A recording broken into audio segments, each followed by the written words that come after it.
Let's go to Israel now, where it's 10:30 or so in the morning. I want to catch up with Fleur Hassan Nahum, who's a special envoy for the Israeli Foreign Ministry. Good to talk to you again, Fleur. I want to start with the situation there.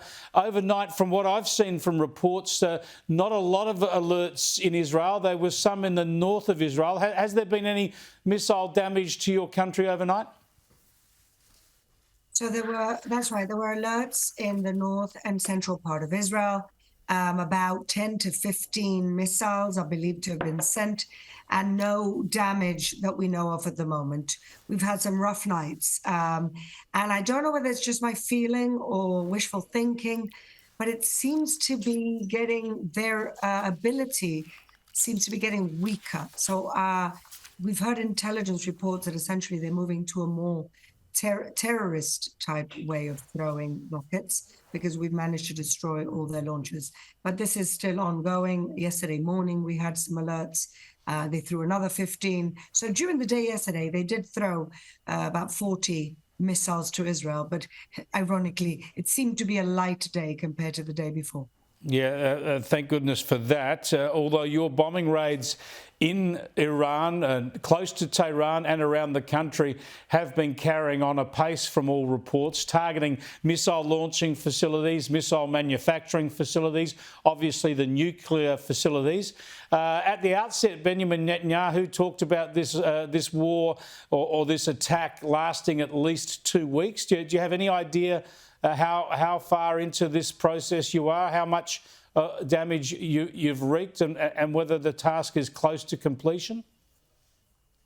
I'm not sure the task is close to completion. The assessment is that we've managed to do 50% of what we set out to do. And the question really is, will the Americans join in a more active way? Because if they do, this could actually be a much shorter war than if they don't. We will get there, but we would get there much quicker and more painlessly in terms of civilian casualties in Iran if America gives us its direct support. Of course, they've been supporting in many different ways, but everybody's waiting at the moment for President Trump's decision. Yeah, well, obviously you've preempted what was going to be my next question, and that is whether America joins the fray, so to speak. Now, obviously, there's been a lot of focus on its ability with its B-2 stealth bombers and the mother of all bombs to actually penetrate deeper into the ground and make sure Iran's nuclear facilities are destroyed. But also, just the fact that America's involved would surely lead to perhaps a quicker surrender or even overthrow of the regime in Tehran. What are you expecting to happen there? Well, that's right. It would lead to something quicker. And the main reason that we still really need the Americans is because the main nuclear installations in Fordo are 90 meters underground. And the only way you can destroy those capabilities is through the bunker bombers that the Americans have, which Israel doesn't have. And so, yes, Israel can do damage to Fordo, but we would be able to really decapacitate them if we had those bunker bombers. And I think that's the question.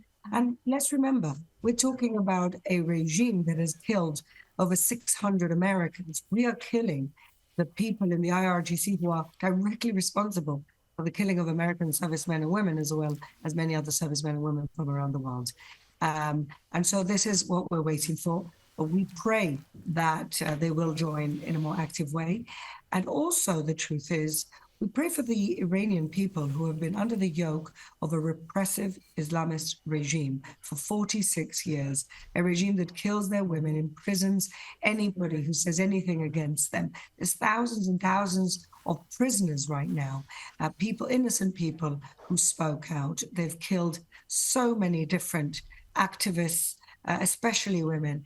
And so these are really very bad people who have been terrible to their own people. We would be, I think, doing a huge service to the entire world, but especially to the Iranian people, 80% of which really want to get rid of this very toxic regime they've been living under.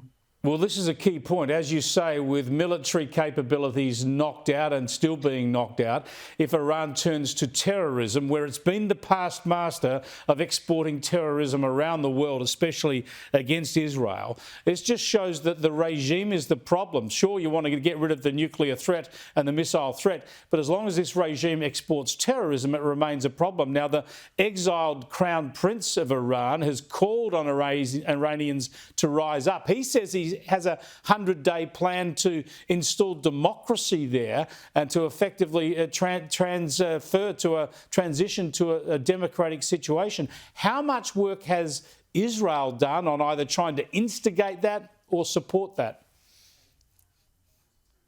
Look, ultimately, our aim is very clear. We need to get rid of the nuclear threat, which is an existential threat to our country. We would love for the Iranian people. We're laying the groundwork for the Iranian people to overthrow this horrible regime. We've killed so much of the leadership. Khamenei is feeling very isolated right now. He's appointed a bunch of replacement that he's not happy with. And so this is the moment.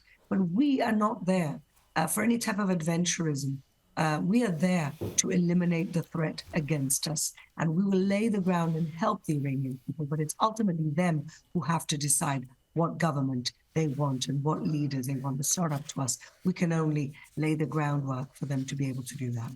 Fleur Hassan Nahoum, thanks so much for joining us. I appreciate it. Thank you.